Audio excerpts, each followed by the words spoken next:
Hello and welcome to Draft Digital Spotlight. This is your host, Mark Leslie Lefebvre, and I am honored to have in the virtual studio with me today, Jeff Elkins. Jeff, welcome.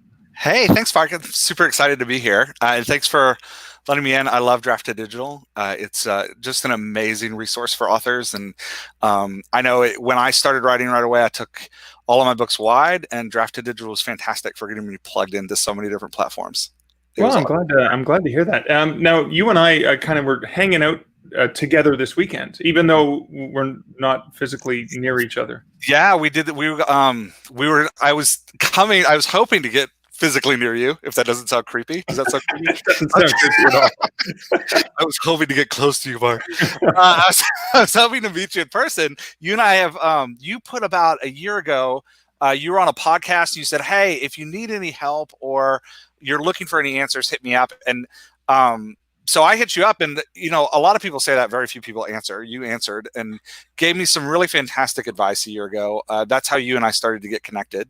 And then I was hoping to come to my first ever author event this weekend. Was that your first ever author event? The Career It Author was. Summit? Really? Yeah, it was kind of part of your advice, because I was telling you a year ago, I was like, man, I feel isolated. I feel like, my books sell and they don't sell. They sell and they don't sell, but I felt very alone. And you were like, well, you got to start networking and plugging into other authors, which I had a small community around me because I started as part of a community. At the same time, they were writing different genres. They're doing different things. They're in all different places. And so I didn't have any real specific people in my circle that I felt like I was writing alongside with. And so, yeah, I was intending to come to Nashville for my first ever. And of course, it got canceled because of the pandemic. But we got to do it online. Jay Thorne and Zach Bohannon and Jim Kukral put on an amazing online conference. It was really fantastic. Career Author Summit. I hope they do it again because it was so great.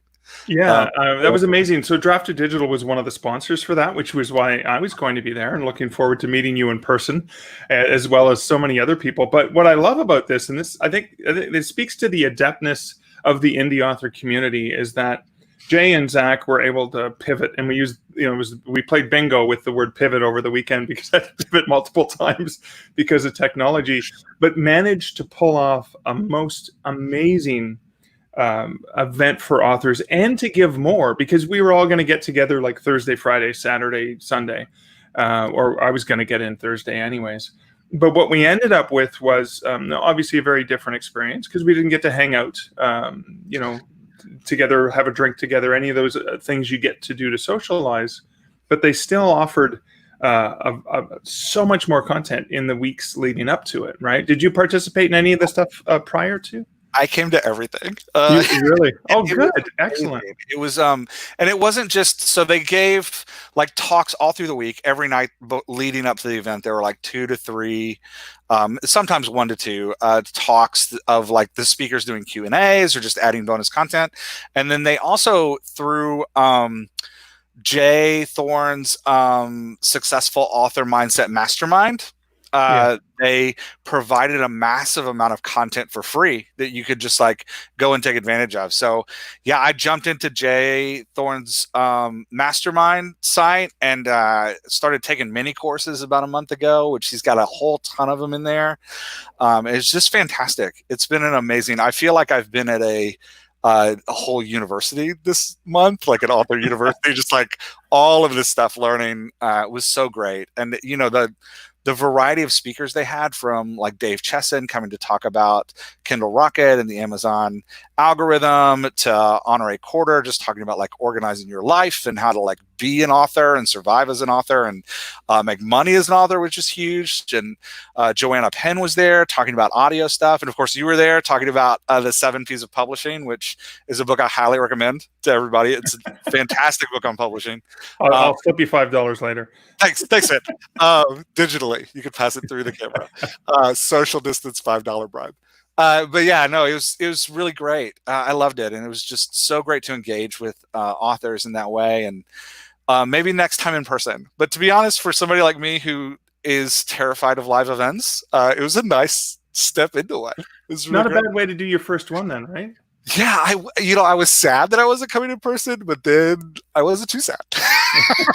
It's like, oh, I get all of the content and get to talk to everybody, and I don't have to meet anybody in person. Like, this is an introvert's dream. So yeah, it was great. Oh, that's fantastic. And that's kind of the point of the content that we're creating with the Draft Digital Spotlight, is talking to people and learning a whole bunch of different things. So I want to dig into you and your writing, because I learned that you started writing in 2014 as a way of relieving stress. Can you talk Yeah. about that? Yeah, so I'd love to tell that story in case it encourages anybody. I didn't write as a teen or as a kid. Like, I know a lot of people are like, I've wanted to be a writer all of my life. I'm dyslexic. I have a mild form of dyslexia, and so English was always a tough subject for me. And I never felt comfortable in an English class. I love to read, but I didn't, never made good grades, never liked any of that. In fact, I remember the first time I ever enjoyed writing, it was my freshman English class in college.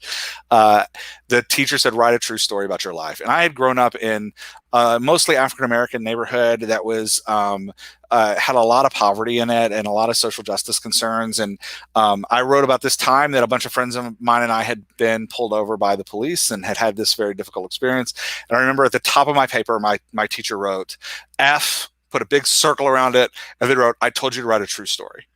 And I was like, this is just proof, right? Like, English is not, writing is not for me. So I wrote term papers and stuff like that, getting my degree. But in 2014, I was sitting in a meeting. I was working for a nonprofit, and I was working with their board, and I was ranting about something, about some issue. And one of the kind of wise old guys on the board stopped me, interrupted me, was like, hey, just pause for a second. And you seem to have a lot to say. So why don't you go write all of this down and then give it to us in a paper, and we'll read it later. And maybe we could get on with the meeting. And I was like, oh yeah, I'll do that. So I went to write it down, and I wrote this probably 50-page white paper, and about 40 pages of it was a fictional illustration of what I was talking about. And I had so much fun writing that story, and it was such a stress relief from the work I was doing, from the, because working social justice causes, there's just so much you see in the world that weighs on you. So much is heavy. And I found this huge relief, and like, man, I can put these stories into the world, and that just takes the heaviness off of me. Like, I can take the heaviness off of me and I can throw it into a story. And so I went online, I found a course. I literally just Googled how to write short fiction. And this site came up that was the right practice, and signed up for a course with them, and they got me rolling. And that was in 2014, for the first like 3 months, I couldn't stop. I cranked out probably like 30 or 40 short stories in those first like 3 months. Every night I was sitting at the computer, like just banging out these things that had been in me for a long time, just these fictional worlds and fun. And I needed a site to collect them. So I built an online journal called Short Fiction Break, which it still exists and is amazing now. When I was running it, not so much, because I had no idea what I was doing. There's another crew that runs it now, and it's a fantastic place, and they do an amazing job. Highly recommend it now. Not so much when I was doing What is it called? Shortfictionbreak.com? Shortfictionbreak.com. Yeah, if you're looking to get into like writing short fiction, or if you're just looking for feedback, like, they have amazing feedback circles. And for me, it was fantastic as an author to be able to put work into the world and have other authors feedback into it and say like, hey, this is where you need to improve. This is where you need to hone your craft. This is kind of what you're doing well, right? Like, these are the things that you're doing really well. These are the things you need to work on. So then 2015, I moved from writing short fiction. At that point, I probably had 120 short stories under my belt or so. Wow. And I actually sent out a book. I had started building a newsletter, and I sent out a book to all of my readers that had like 20 short stories in it, all of which I felt like could be books. And I was like, hey, which of these would you read? So just kind of like, because I had learned at that point, like, I can post stories all day online, but if they're not relating to a reader, then they're more for me than they are to actually build a career. Right. Not that there's anything wrong with that. Right, like, that's a beautiful way to communicate with the world, sharing stories that people may find and enjoy.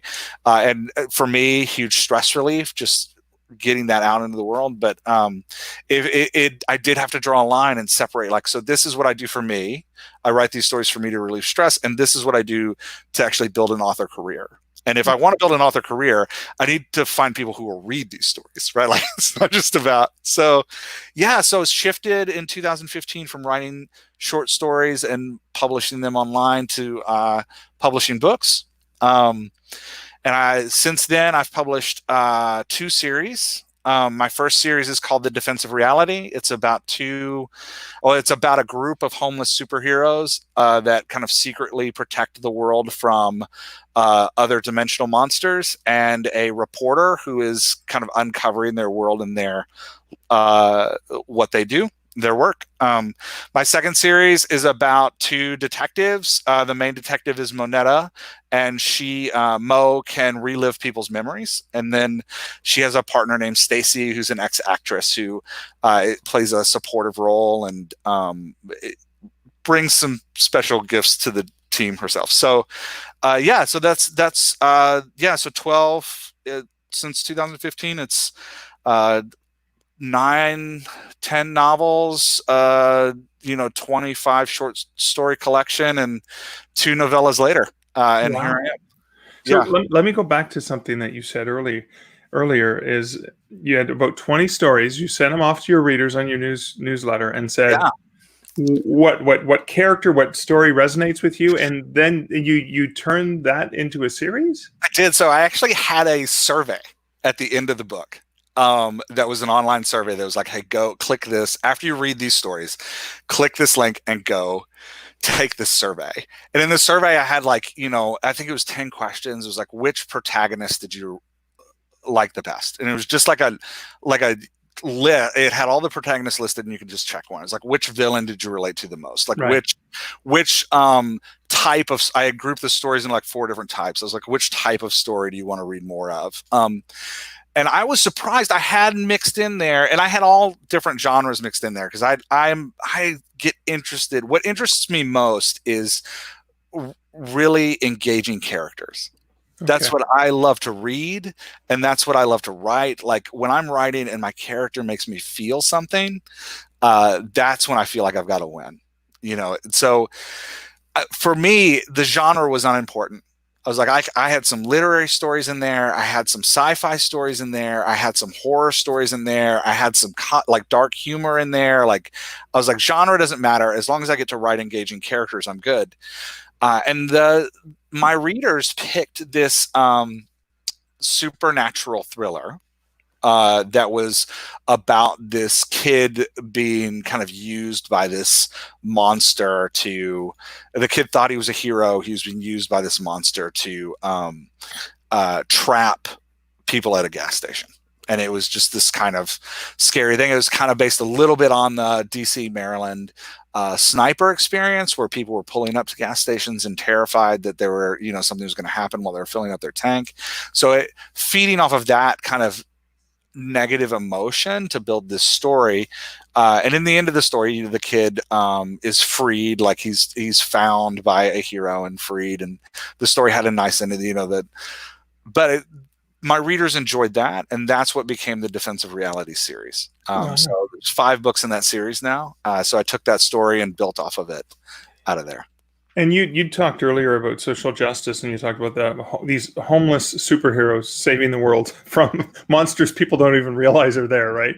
Yeah, and this is another thing that I'm really passionate about in my work, which I know makes me unique and different, and sometimes can even kind of push me out of what readers are looking for. I'm really passionate about building diverse heroes from communities that may not necessarily generally fit the hero mold. Part of that comes from when I was first started writing and I was working on my first novel. I went to the movie theater with, I was taking my kid and a bunch of his friends, and all of his friends were African American. And we were standing in the movie theater, and there's all these superhero posters around. And I'm watching these kids talk about which superhero they want to be. And Black Panther hadn't come out yet. So at the time, there were no African-American superheroes on the walls. and from where I grew up from and the work I did in the inner city for 15 years, like that was painful to recognize that these kids were having to that there was no one in the posters around them that represented who they were. And I don't think I'm the first one to have that realization. Like, this is a movement that's happening in culture that people understand. And I'm completely just kind of jumping into it because I am passionate about it. So at that point, that was when I was writing short stories. And I was like, if I'm going to make heroes and I'm going to put stories into the world, I'm going to put stories into the world that give people representation that don't necessarily have it. So I try to bring that into all of my characters. I try to bring characters into the world that maybe readers can relate to that they haven't seen otherwise. And for me, that's part of what motivates me. I think with the author life, like I said before, we have these things that we do for us and these things that we do for our career. And this is definitely something that I do for me, right? Like, this is, for me, it's important to be empowering readers and just anybody with stories that they can find themselves in. So I went with homeless superheroes because I spent years working in inner city Baltimore with kind of doing some homeless recovery work and addiction recovery work. And so I had all these stories of these people that were trapped in homelessness, who were seen by the world more as not necessarily villains, but outsiders.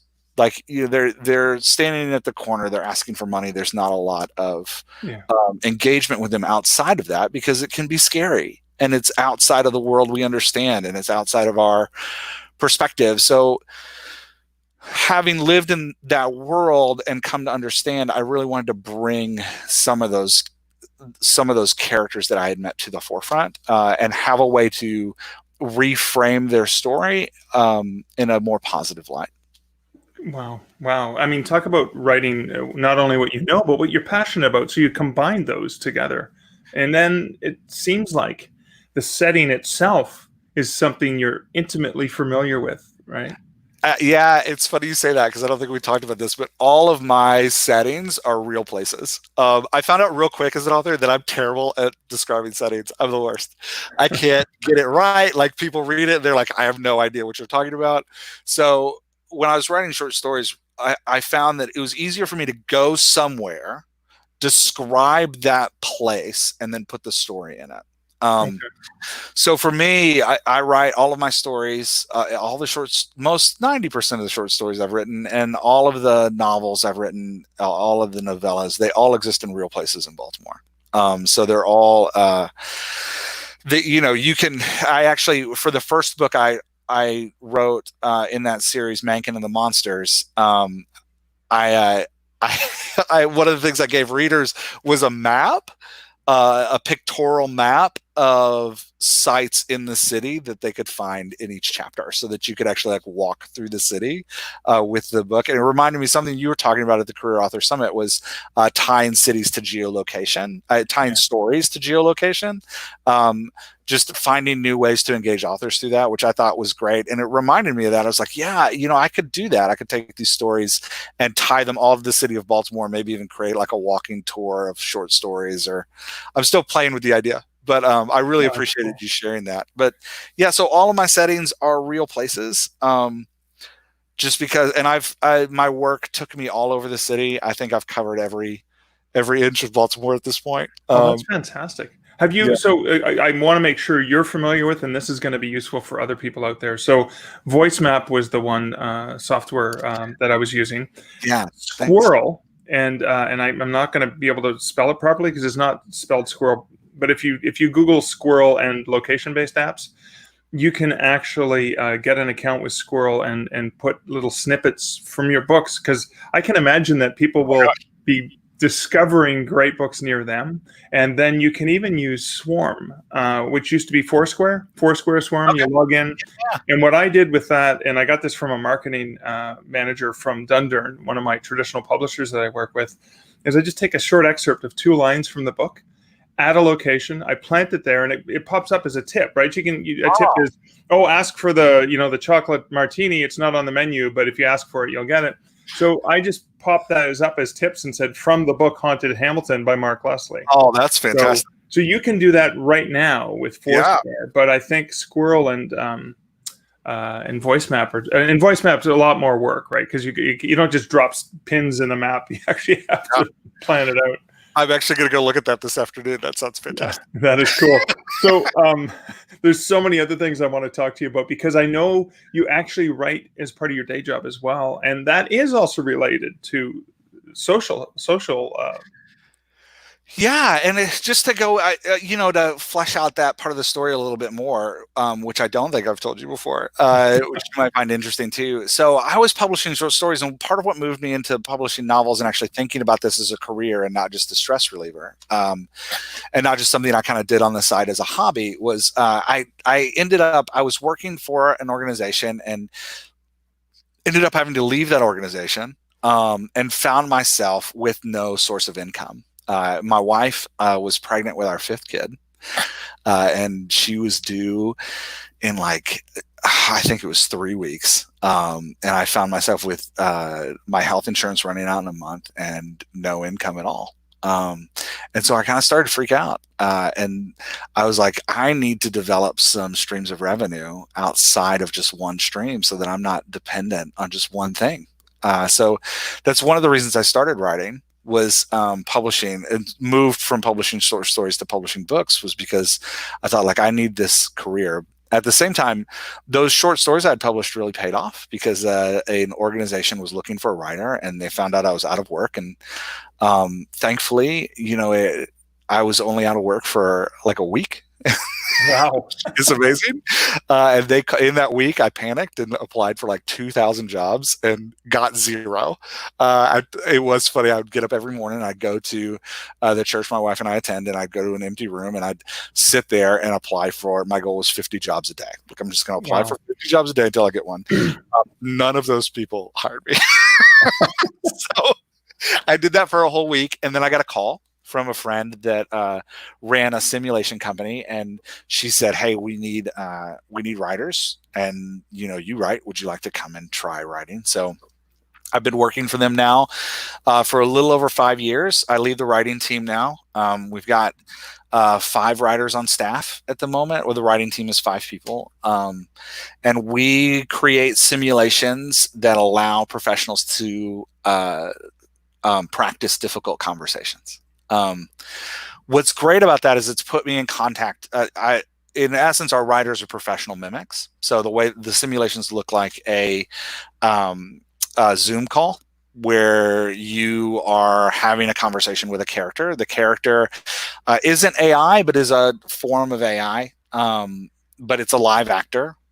So simulated character, live actor, having this conversation with them, practicing a difficult skill.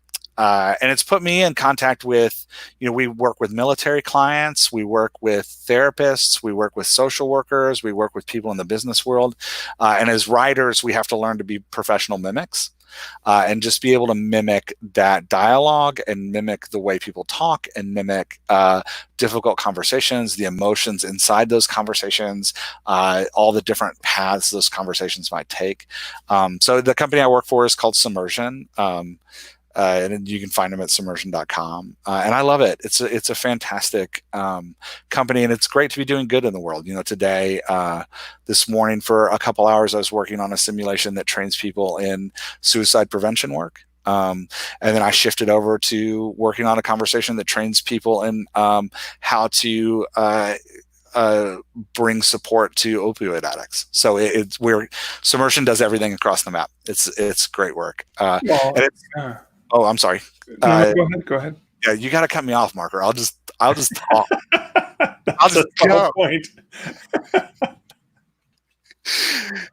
I was gonna say I've interacted with that software, and what I think the challenge, I guess, as a writer is it's kind of like writing a choose your own adventure with so many ways this conversation could go. Because I think I went through the simulation of working with an addict, alcohol. And trying to talk through and wanting to stay connected with them so you could help them rather than lose them or offend them or hurt them or any of those things. And it was really challenging. I can see the value for being trained, yeah, especially for yeah. I mean, this is really critical. This is a person's life at stake here. That's Yeah, got to be. I don't know how do you must have a giant map or graph or something for all of the.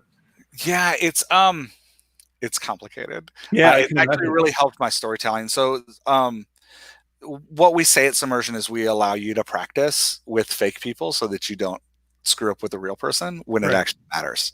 So, come and screw up with our fake people a gazillion times so that when you're actually on the phone with somebody who's having suicidal ideations, you've already made all the stupid mistakes.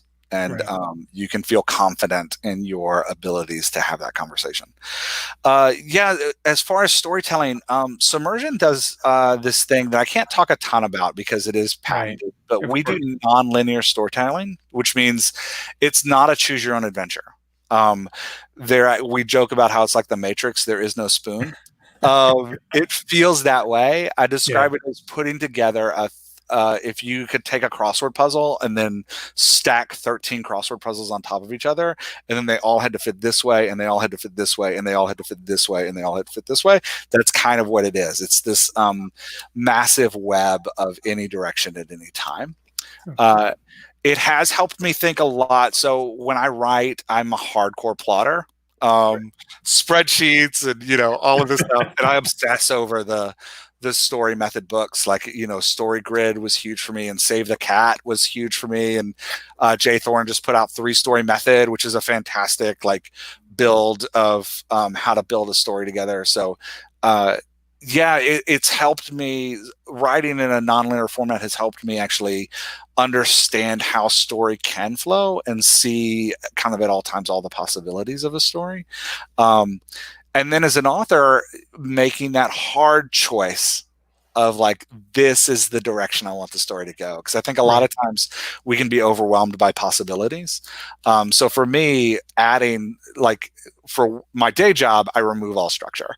For my side hustle, writing, I put all that structure back in, but it allows me to see that making the hard choices is so critical for a story, because driving that narrative to a place that's most engaging for a reader and most exciting and doesn't let them put the book down is so critical to us as we're trying to share stories in this super noisy world. If Well, I can get a reader to read all the way through a book without stopping, that's a huge win. That's what I want to hear from my readers. I know I've won when they're like, I picked it up and I read all the way through and I couldn't put it down, and I loved it.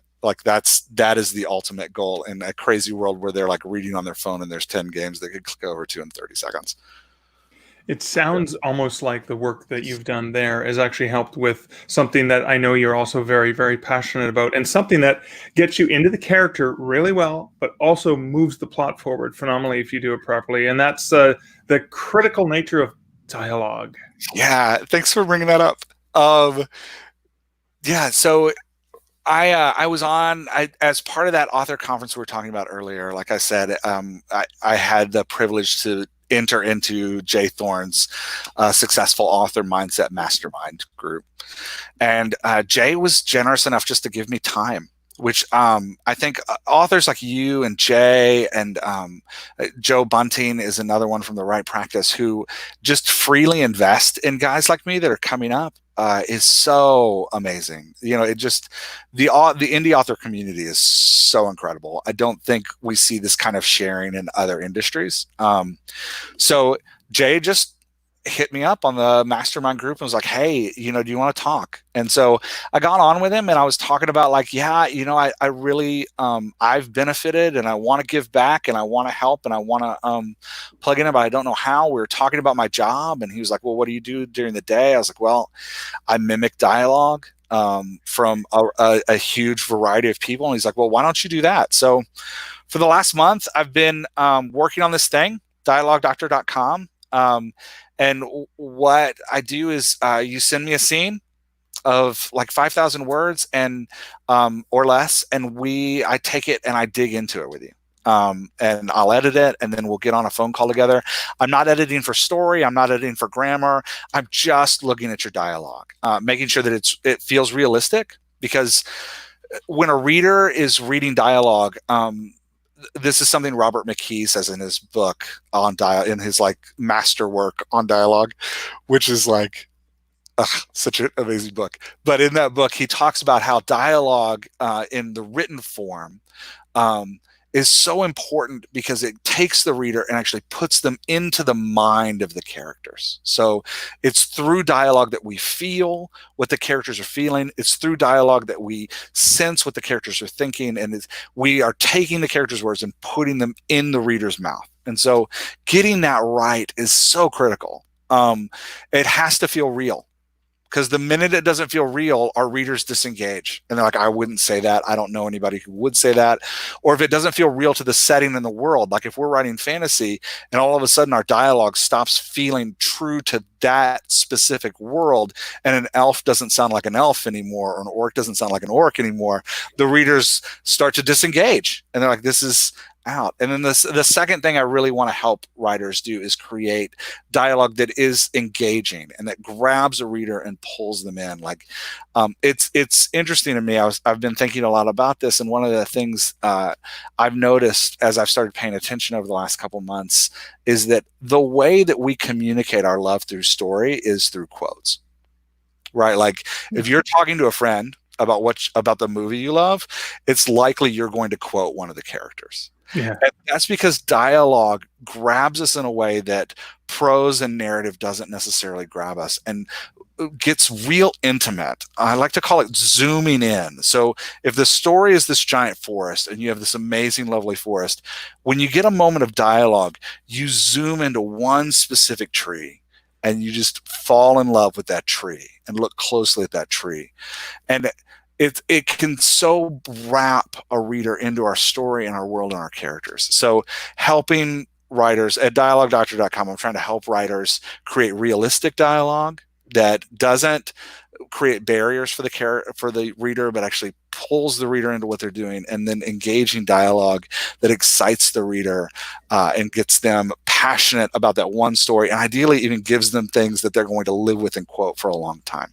Because we want our stories living with people forever, right? Like not just on a self-satisfaction side of like, yeah, this is what I want to write stories that people love, but also on a career side, like I want you quoting my story so that other people will go buy my book.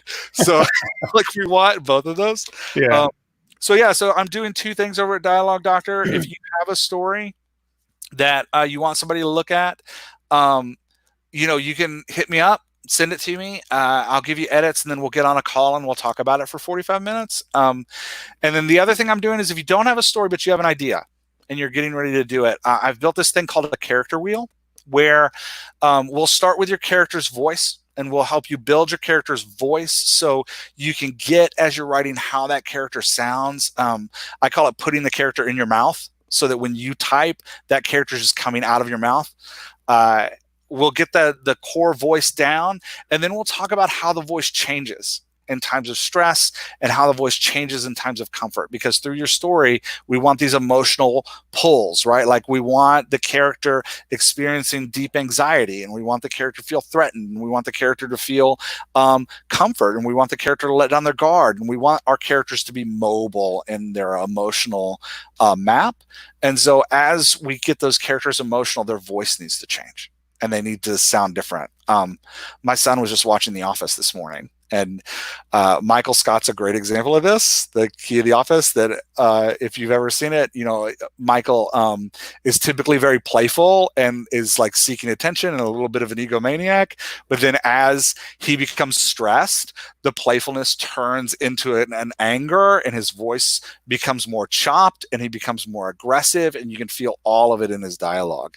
And as he becomes embarrassed or wounded, his voice becomes softer and gentler, and you can feel it all in his dialogue. And so part of what engages us with a really difficult character like Michael, because let's be honest, that's a difficult person to like, but part of what engages us is that his dialogue is so fantastic that we feel what he's feeling because of the way his dialogue changes in those emotional states. So what I'll do on dialoguedoctor.com is we'll take 30 minutes, we'll jump on a call, tell me about your character, and we'll work together to build that emotional map so that when you go to write your story, you have this emotional map you can use to work out your character.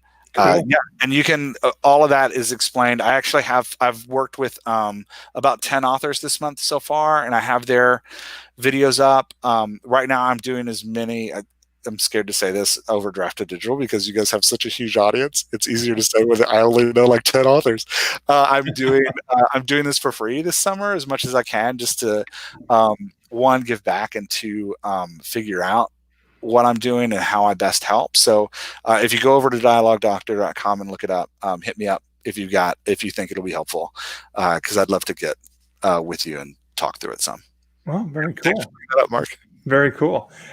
So we've got some questions I want to get to from our live audience. So the first one I'm going to pop up from Alan. Alan asks, do youth age experiences play a role in your character personalities? Yeah, absolutely. Thanks, Alan. Great question. Yeah, so what goes into building a character, there's a lot of different things that go into building a voice and going to building it. There's age, there's socioeconomic status, there's cultural heritage, and whether they're rejecting or accepting that cultural heritage is really important. And then there's cultural norms and how they fly into those cultural norms. So yes, if you're writing a character that is a kid, that character should sound like a kid. Right, like I think the best example of a kid in literature I've read recently is Cormac McCarthy's The Road. If you've read that, that's what a book. Life goals, right? Writing something like that. It's about a father and son that are on a road together in a post-apocalyptic setting. That's really all you get. You don't even get their names. But a lot of times in the dialogue, he'll go back and forth between the two characters, and the kid's talking because he's a kid and he sounds like. And we talk. Like, yeah, this is what a kid sounds like. Because Cormac McCarthy does not write in the standard fashion. It just kind of spews out, and it's just there. Like, there's very little attribution. Yeah, it's just lines of dialogue, but his voice of the kid is pretty distinct. Yeah. You never question if it's the father or the son talking. Cool. And not just that, but the emotional model of the kid is great, because the kid, pouts and gets upset when he doesn't get to do things that in a post-apocalyptic setting sound silly, like, play with a toy car on the side of the road, when the dad's like hustling him along because there's a potential cannibal down the street coming. The kid has to has a natural kid reaction. So yeah, all of that goes into building characters. Okay, cool. Thank you. Next question is coming up from Lexi. Lexi asks, when writing people from underrepresented demographics, do you primarily use experiences with these people, or is there a way that you're able to reach out to someone with that firsthand experience? That's a fantastic question. And Lexi, I'm really glad you asked it. So as a cis white male, heterosexual, I can write cis white male heterosexuals really well. My most recent character, Monetta, in my The Adventures of Watkins and House series, is an African-American female. And I wanted to make that unique to her experience. So what I did was I believe that while people are the same, right? Like, while some people, like, we all share common emotion and kind of our humanity is the same, culture impacts how we talk and react to scenarios. So what I do to build a character like Monetta is I wrote 5 or 6 scenes, and then I went and found as many readers and people as I could who are in that demographic. I asked them to read the scenes, and then I asked them questions about how it was. So for Monetta, I got, I think I had 12 African-American women that were around the same age who are friends of mine, and I gave them the stories. And I said, read these and tell me where I'm getting it wrong. Tell me where I'm missing the voice. Tell me what I'm missing in the emotions, because I want Monetta to feel like you feel. And they gave me amazing feedback. One of the things that came out of that was Monetta had a scene every morning where she does her hair, because that is an important conversation for that culture. And I wanted to make sure that I wrote characters earlier in other books and people didn't know their racial dynamic. And I was like, well, how can I talk about who Monetta is without saying over and over again, Mo is black? So without saying that, like, how can I get into who she is so that the user could feel? I was like, well, I'm going to start every book off with a scene where Monetta does her hair. So talking to these African-American women about small details like that. Does this feel right? When you read this, is this how you do your hair? Like, does this feel like how you do your hair? But yeah, so the more, when we write diverse characters, which again, I think is critical, engaging with people who line up in ways with that character as much as possible is really important, because we do, again, the reader is putting our characters in their heads. And we want that representation to be true to the world around us, and to what it is we're representing. I think that's part of what makes stories so great, is that we experience other people's lives through it. So as the writer, I encourage us all, let's do the work, right? Like, let's do the hard work to make our characters real, so that the feelings people experience through them are genuine. Fantastic. Thank you. Going to move over to a more logistical marketing operation related question that comes in from Charles. Charles says, nice to meet you. It's nice for us to meet you as well, Charles. Yeah, thanks, Charles, for the question. He asks, how do you sell short fiction? Because you've written, Charles loves writing it, but it's hard to sell. Even pricing at 99 cents, you're competing with novels at that price. Where do you find the audiences? So, Jeff, since you have plenty of experience with short fiction, it's so, Charles, I'm going to encourage you and all of us that write short fiction in two directions. First is find a metric of success outside of sales. Okay. Because if you love writing short fiction and it gives you passion, having a metric of sales as a success can be crippling when you're first starting out. Because the truth is, you have to build an audience. And you have to build a reader base, and that takes time, and it takes a lot of effort, especially with short fiction that is going to be difficult to really see an income stream from right away. So that's my first piece of advice, is figure out what your metric of success is outside of did this sell, because you're going to need something to motivate yourself beyond just what money's coming in.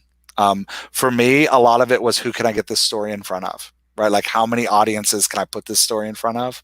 Another metric I had for me, again, which I said earlier in passing, was, did I write a story that made me feel something, right? When I wrote it, if it was supposed to be heartwarming, was my heart warmed?